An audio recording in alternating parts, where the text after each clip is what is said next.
We enter an interesting year in 2024 where teams are playing in conferences that don't really make a ton of sense. Cal is one of them joining the ACC. It's going to be interesting. Even if it is weird, it's still going to be interesting. We'll see what Justin Wilcox could do because this is a guy who has taken a lot of adversity and a lot of challenges and taken them head on and found ways to win football games and succeed. We'll just find out what he can do in this new challenge. This player on Cal to me is Jaydn Ott. And when you see what he's capable of doing, he could be a major problem for the ACC. Over 1,300 yards and 12 touchdowns last year, an absolute breakout player, an absolute home run threat whenever he gets the football in his hands. And he's going to be fun to watch. Cal, again, is one of those teams that flies under the radar because of the limitations that they have at certain things, and also the fact that they just kind of are relatively unknown, whether it was in the Pac-12, in the ACC. People kind of overlook Cal, and that's kind of why the Jaydn Ott hype is not as high as it could be. He is an absolutely phenomenal player. He is someone who is capable of being explosive, and his numbers obviously speak for themselves. Get him the football and let him do work. That's probably the biggest thing for Cal and what they're capable of doing offensively. If they can find ways to get him the football as frequently as possible, then you're looking at a team that's going to be really explosive offensively. And some of the talent that they brought in from the transfer portal is going to add to that as well. Kade Olave is someone who probably, again, fits that role of underdog who doesn't necessarily have the attention that he deserves. He doesn't get in the spotlight as much, but he is a disruptive player who can do a little bit of everything and is very good at getting the football back to his offense. And that's going to be huge, especially with the talent that we'll talk about today. 6.5 tackles for loss, 2.5 sacks, 2 fumble recoveries, 2 forced fumbles. This Cal defense produces some really good linebackers, and Olave is going to be one of those guys that could step up in a big way this year. And you saw what he did last year. We obviously know what he's capable of doing. And now you play a little bit bigger role. You lost a couple of players on that front group to the transfer portal and to future things, but this is a group that I think could be still really good in 2024. The quarterback position is interesting because to me, Chandler Rogers is going to compete for the starting job, and I think that he brings a different level of game to the table. Now he's going to have to beat out Fernando Mendoza for that job. Mendoza threw for over 1,700 yards and 14 touchdowns.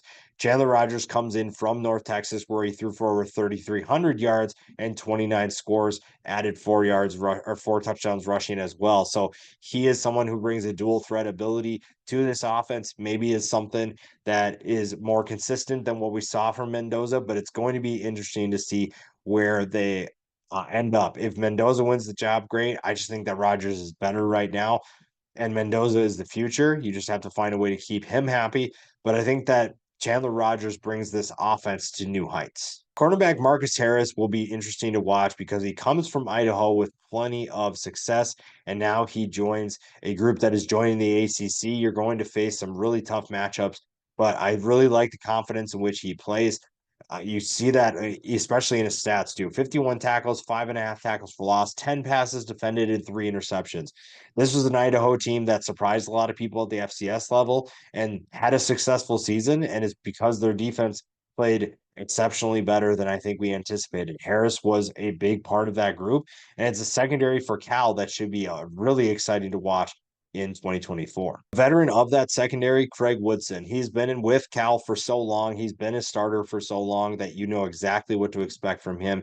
He is a very capable player at all 3 levels, whether that's near the line of scrimmage, kind of in the linebacker role, or deep downfield. He is someone who's done this for multiple years. He knows what Justin Wilcox expects from this secondary, from the safety position, and he's going to get any new faces or anybody that's not sure what they're doing up to speed pretty quick. I'm curious how David Reese is going to be used this year because, like I said, you lost a couple of players in that front group, a linebacker as well. So is he going to be used more on the line of scrimmage or is he going to be used off the ball? He had 36 tackles, 8 tackles for loss, 6.5 sacks. The former Florida transfer, we knew what he was capable of doing, but we just hadn't seen it. Last year was his breakout year, and it's just a matter of what does Wilcox and that staff want to do with him? What is he capable of doing, and what are you expecting from him? If you're putting him on the edge again, What is he going to be disruptive? If you're using him as a linebacker, can he be as disruptive as he was on the edge, or is he going to need some time to get acclimated? At Florida, he kind of did that off linebacker role, so he's capable of doing it. I'm very curious to see what the staff decides for him. Now, the passing attack is a group that really needs to take a step forward. They finished 73rd last year, but you have plenty of talent that can make that happen. Corey Dykes comes in from Maryland at the tight end position, a position that should be a strength this year. You also have Jack Endries coming back, so you have plenty of options downfield. The passing attack in general should be very fun to watch. You get a guy like Tobias Merriweather coming in from Notre Dame. We'll see what he's capable of doing. Obviously, Notre Dame's wide receiver position wasn't exactly a strength for them, but Merriweather has explosive capabilities.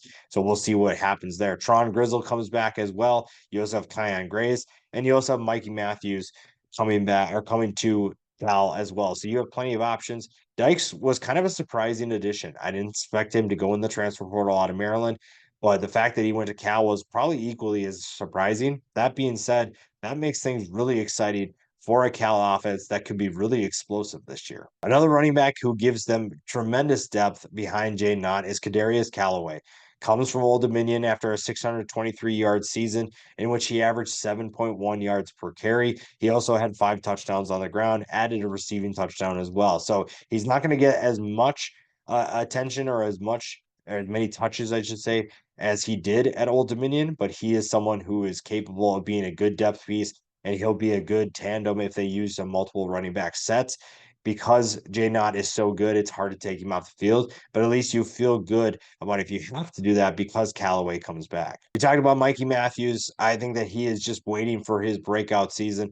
He's extremely talented, and we've seen what he's capable of doing both as a receiver and as a returner. You just need to find ways to get him the football. You saw he's a little bit better as a returner for Utah. You would like to see maybe a little bit more explosive, but for now, we'll see what happens. You have a lot of options at the pass catching positions. So Mikey Matthews is someone who could take a step forward in this offense. It'll be interesting to see what this offense looks like. The quarterback position obviously needs to be sorted out, but this is an offense that should be able to move the ball down the field, both on the ground and through the air. And finally, another veteran, Xavier Carlton, is back. 47 tackles, 5.5 tackles for loss, 4.5 sacks.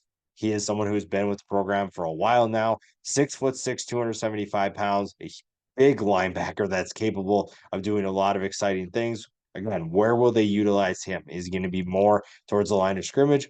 What do they expect for him? What position will he actually play? The fact that he's a veteran and understands what this defense wants to do gives this staff flexibility to open things up and try guys at different positions. And Carlton is one of those guys. We'll see what Cal is capable of doing this year. I think that they're going to be an interesting team in the ACC. We're not exactly sure what we're going to get from that conference or what to get from Cal, but you have good talent coming back. I think there's a lot of reasons to be excited about the Cal Golden Bears this year. And when you look at what Justin Wilcox is doing, he's someone that's going to fly under the radar, and as is his team. And if they're going to surprise people, I think that this is a year that they do that once again.